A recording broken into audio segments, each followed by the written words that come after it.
Today I'm going to cover a couple major items that I participated in my life and learned how to do fairly well. And I've seen other people that have gathered these tools, and I've got a little more oomph in it, but I do pretty good at it. And the two tools are assumptive thinking and heavy absorption. Okay? Now, first of all, on assumptive thinking, I talked on this the other day, and someone came up and said, assume. You know, what does it mean? It makes an ass of you and me. I says, oh, there goes a word that I love. You do assume things, of course. We all assume things to survive. When you walk and you step, you assume the ground's going to be under you that next step. So we do assume, and it is a valuable tool. We wouldn't make it without it. If we thought about everything we did, we wouldn't make it without it. But I'm talking about putting yourself into another spot to increase or accelerate personal growth. Some things you really want to do in life. To take an assumptive step at the beginning or before you even do it. Now, I picked up this technique, and I'll bring you through stories on how I got there. When I first went through college, I didn't assume anything. And I really worked at college. In fact, I was wondering, because I was the first one in my family that ever went to college, if I had enough space up there to put it all in. Boy, I might not have enough space up there to put it all in. After I finished, they were, the whole family sort of came after me. But there's enough room. But I was nervous. I didn't assume anything. I didn't assume I could make it. It was tough for me. I really worked. Then I got in the military.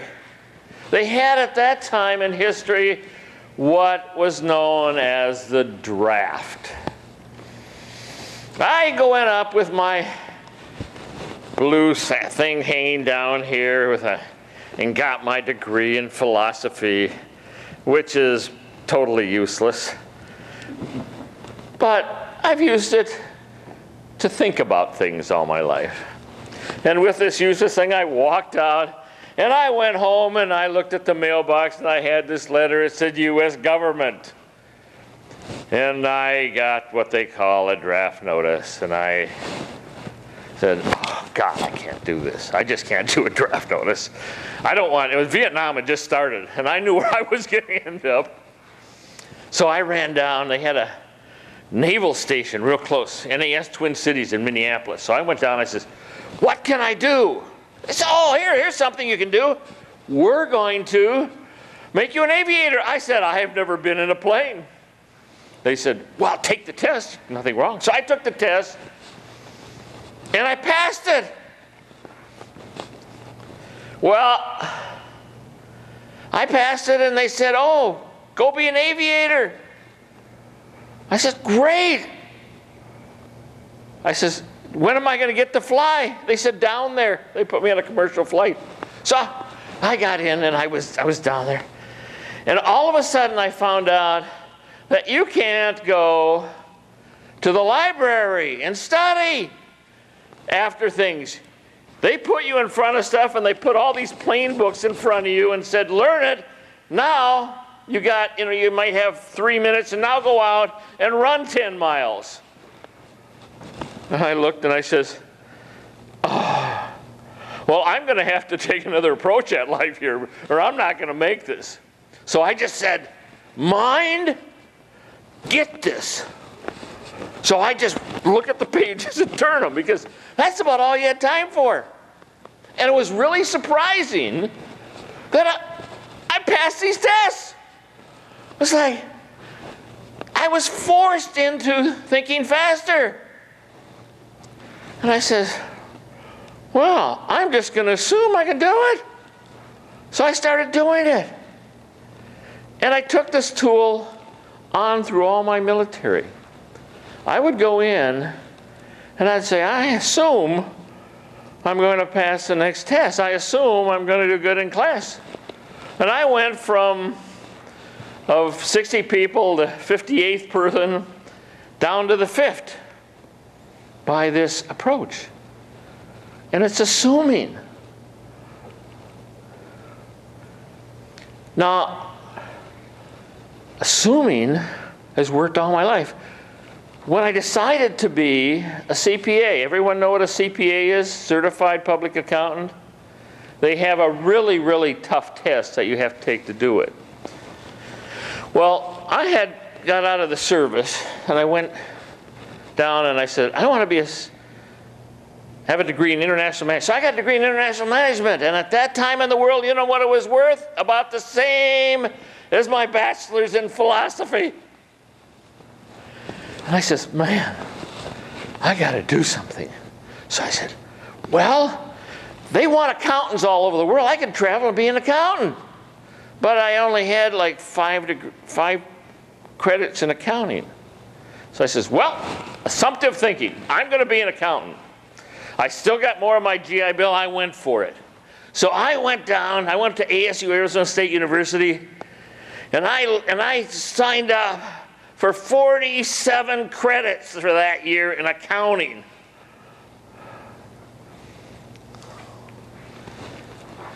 That was my next thing. Massive engrossing into a subject. Overfill yourself with things.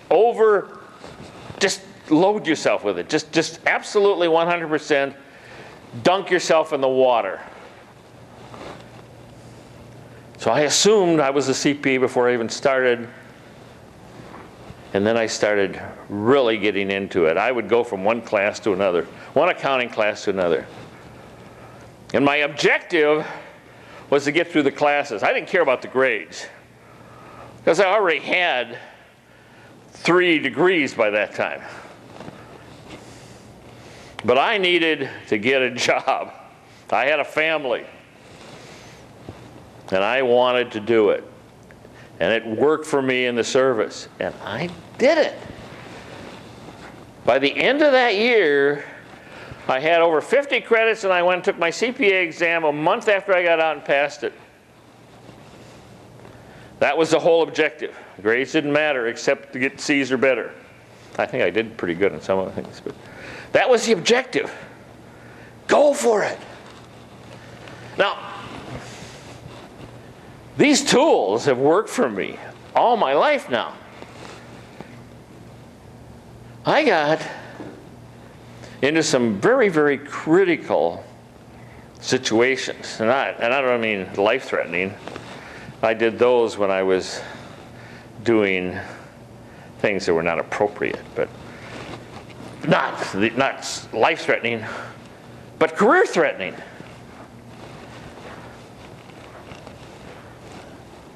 I became finance director of a hospital in San Francisco through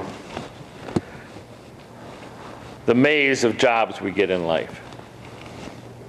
And I went in there and I said, man, this new mini computer's coming out, and I'm going to put a mini computer in here because these people say they have a system that runs hospitals.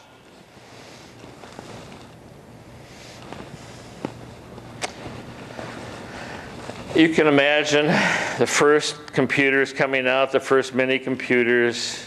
They were before the TS-80, if anyone knows what that is or ever heard of it. That Radio Shack came out with like 8 years before that. They didn't have anything that did anything. You could buy $1 million IBM and you could do it, but I wasn't manager of that big a hospital. And the one I bought was like about $60,000. And I looked and I says, oh, I promised my board of directors that this was going to be successful.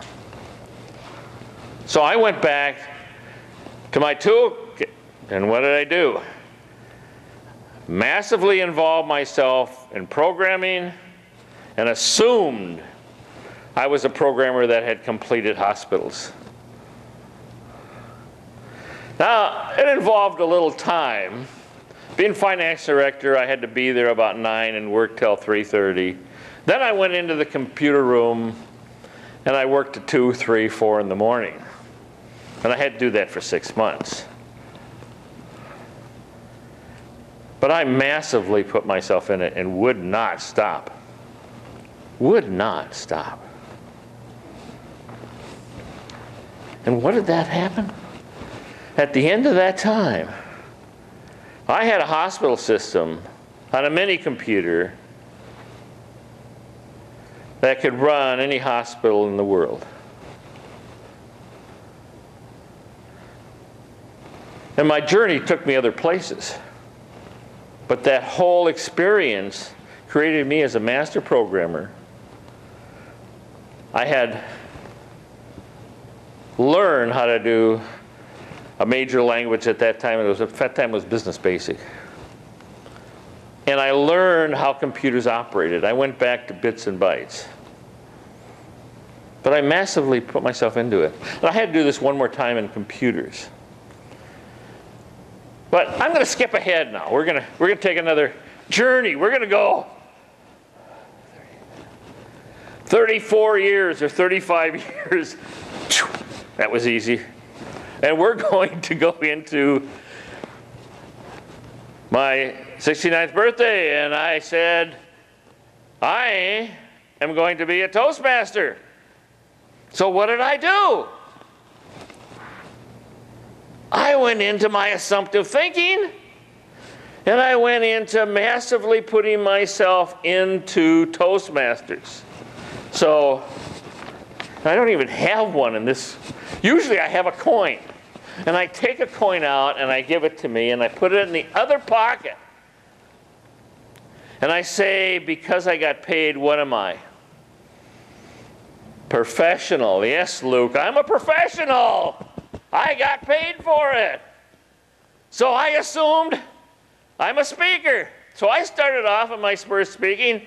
I assumed when I walked up on that stage, I was a professional speaker. I'm just picking up my skills. I talked to Dr. Charles Torres, who was a doctor, and I said, when you were a student, did you practice and really work hard? He says, when you became a doctor, was it easier for you to learn stuff? He said, I was a doctor then. Okay, isn't that right? I'm a doctor then. Everyone here has, when you get your profession, all of a sudden you learn stuff just by scanning it. Well, if you do the assumptive thinking, do the scanning at the front end, you get it. Now, when I came to the Bay Area, I went from 1 Toastmaster in 50 square miles to 50 Toastmasters in 10 square miles. And I joined 5 Toastmasters. And I went, and 5 days a week, I gave a speech. Is there any time I didn't sign up for a speech? Not once. I put myself into an assumptive thinking process to be nothing but success, to perfect my already professional status. So when you're doing that next step, be assumptive before you start and massively put yourself into being successful at it. Thank you.